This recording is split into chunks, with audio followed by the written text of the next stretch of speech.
Hi everybody, we're Karla and Victor with Azuri Group of All City Real Estate, and welcome to our Azuri channel. So we wanted to start this channel to give us an opportunity to reach out to everyone kind of in a more large scale. We're wanting to make this fun, informative, and hopefully you can learn a little bit about real estate and in a fun way. Yep, absolutely. We want to make it to where it's easy but fun. And you get to know us on top of that. That's right. So don't forget to subscribe to our page, like the video. We appreciate that a lot, as you know that helps other people learn about us. So if you could do us a big favor, like and subscribe to this channel, we would very much appreciate it. And turn on the notifications because we'll be bringing a lot of content to you. We definitely want to get as much content out there as possible because we know it's in this time, and we turn to YouTube for all of the information. I mean, we practically live on YouTube sometimes, just getting little things as far as like, why is my alarm going off on my car, or things like that. And so we think that there's not enough information on YouTube about real estate, especially in our market. Yep. So we're here in Austin, Texas. As you can tell by the sign behind us, beautiful Austin. We moved here 2008. Yeah. And it's a funny story. I guess we were tired of the snow. It's really what it came down to. And we decided, well, at that time we could have gone to live pretty much anywhere we wanted to go. So we were looking for a place that was, still affordable, and it was a great place to live. And Austin kept popping up in all the categories. So where was it that you loved about Austin? So we came out for a day, actually. Not even a whole day. It was like 6 hours. Something like that. Yeah, I have a sister that used to live in McKinney, and we came like a year before moving out here, and we were actually thinking that we would end up in Dallas, just because I had family there already. It would have been a little bit easier, but we came out here for maybe 6 hours. My cousin drove us around, and we visited some of the places that are unique to Austin, and we just fell in love with the city. Yeah, it was absolutely beautiful. It's still beautiful. So for those of you that don't know, McKinney is just north of Dallas, and it's beautiful out there, but something about Austin just called us. Yeah. It's like we feel like this was home even in that short time. So we went home, and what did we do, Victor? I think we just decided, let's move.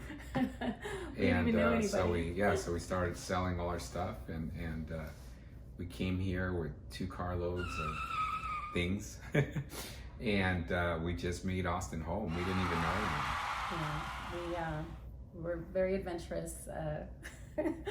I guess you could say. Our kids were at that time 6 and 4, so that was quite an adventure. But we've made this home, and now they're all grown up and going to college. And yeah, we just dropped off our first child to leave the nest. Just this last weekend. They're going to be going to the University of North Texas, our daughter, and we're excited for her. And but we also realize that how lucky we are to live in Austin, because it still feels like a small town. The Fort Worth, Dallas area feels like a big city. It does, and I didn't realize Fort Worth had its own little downtown. It felt like I was almost in Austin because of how many buildings they had. Yeah. So it's a big city, but it feels big. What's cool about Austin is that everything feels so close still. Yeah. It's we're probably within 30 minutes from anything we want to do. Yeah, pretty really. much. And in places like Dallas, Fort Worth, it's like sometimes it's like an hour away. More. Yeah, more sometimes. So, but we appreciate Austin, and for those of you that don't live in Austin, come out and visit. We're happy to tell you of some cool things to do in Austin. That's part of one of the things we're going to be doing in this channel. Karla has her little Tasty Tuesdays that she's going to continue doing. She did one video and then we stopped. Yeah. But we hope to bring you those on Tuesdays. And that way you get to know more restaurants and little cafes. There's so many things to do here in Austin that sometimes, you know, we don't get out and see them. We forget how awesome the city is. So hopefully you'll see some place on there that piques your interest and you go try it out. Yeah, and a little bit more about us and our background. We're actually meeting with someone today, a lender that we met with, and you know, they have some cool programs. We'll tell you more about that later. But you know, we're telling them a little bit about our past, I guess, history and the whole real estate industry and how we came about. And you know, sometimes we forget how long we've been in it, and you know, we still feel kind of young, but we have been in it for a while though. We started like over, I think it's 15, close to 16 years ago. 2004. Yeah, so how much is that? 16 years. 16 years. You know, so 16 years ago, I started working for a mortgage broker. That was my first introduction to this whole industry. And from there, I went to work for General Electric. They opened up a home loan division. And I told Karla about it, like, you know, like, look, this is great. You should do it too. And she didn't want to do it at first, but I somehow convinced her.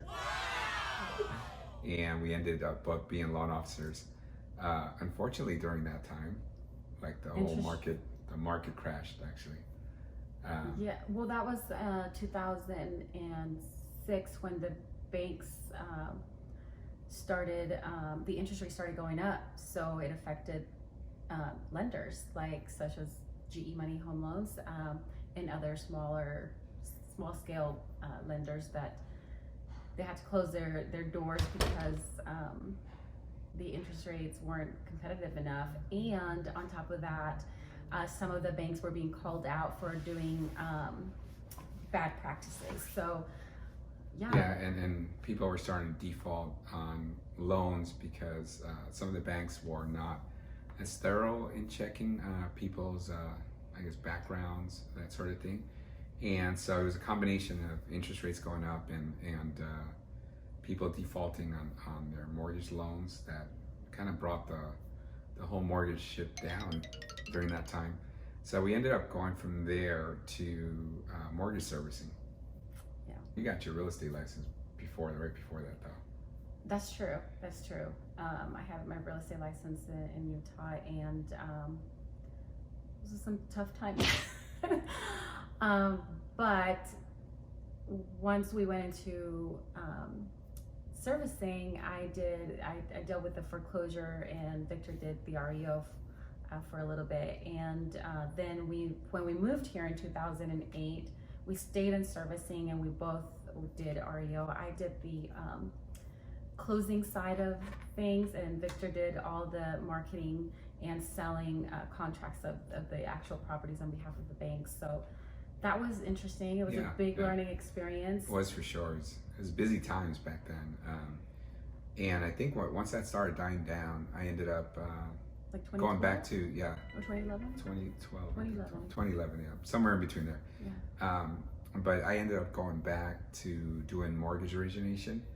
And Karla went to be an escrow officer. Yeah. And at the time, there was an opportunity they were looking for somebody to do business development. So I thought that would be fun for me. So I was like, hey, you know, let me go do that for you. And You did a good job. Yeah, and I did that for maybe 2.5 years, something like that. Something like that. I got my real estate license in Texas, 2015, and you know, I was happy to, you know, put all the knowledge that I had into helping other people buy homes and sell them. Karla, you came on 2 years later? Something like May of 2017. Yeah, so 3 years now. Yeah, so we feel, you know, we have Oh, because real estate licenses don't transfer from state to state. You have to get licensed in every particular state. And then so you left. I think I had a little influence in you leaving.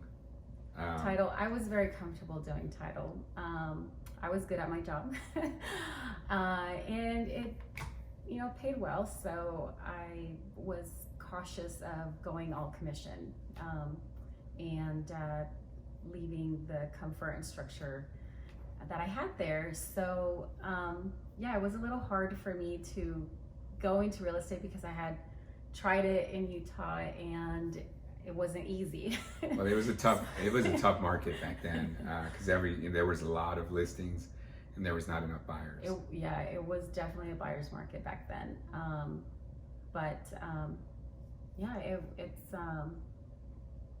So we've been, I guess, teamed up since 2017. Yeah, it's actually probably the best part of our job is the friendships we've made with the people that we've helped. And it's such a stressful time that if you don't have someone to bounce off your thoughts and your feelings about what everything's happening or what's not happening that needs to be happening, and if someone's there to help you and guide you, it just makes the process so much easier.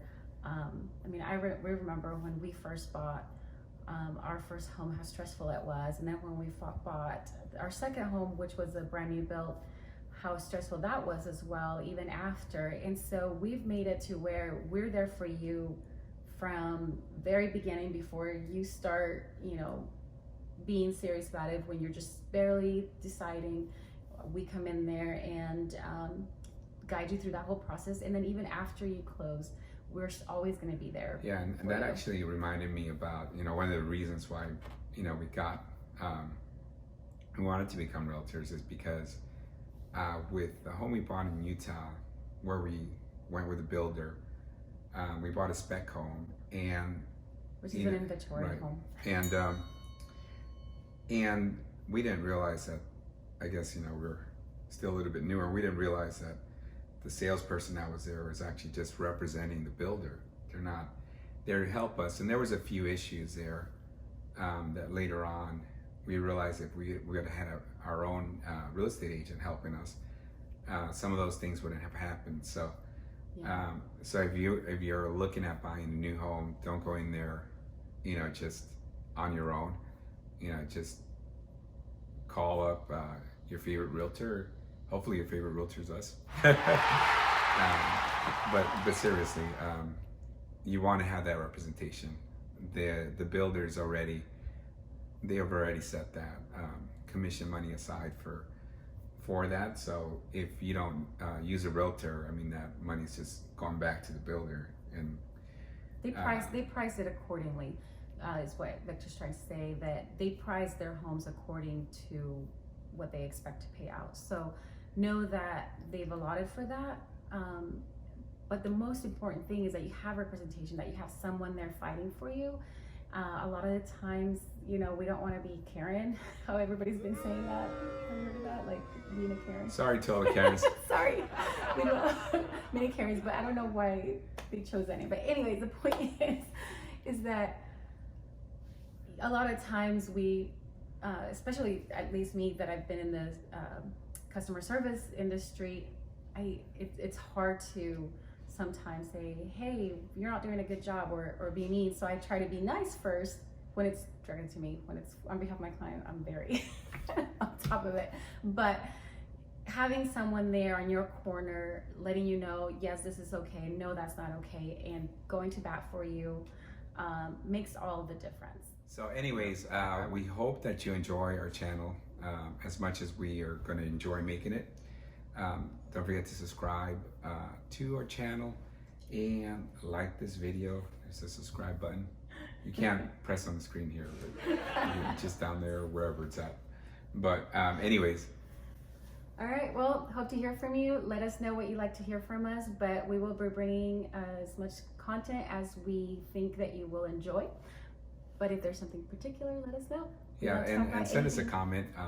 Write us a comment as far as what ideas y'all have, things that we can provide you with. All right. Anyways, Talk to you soon. See you soon.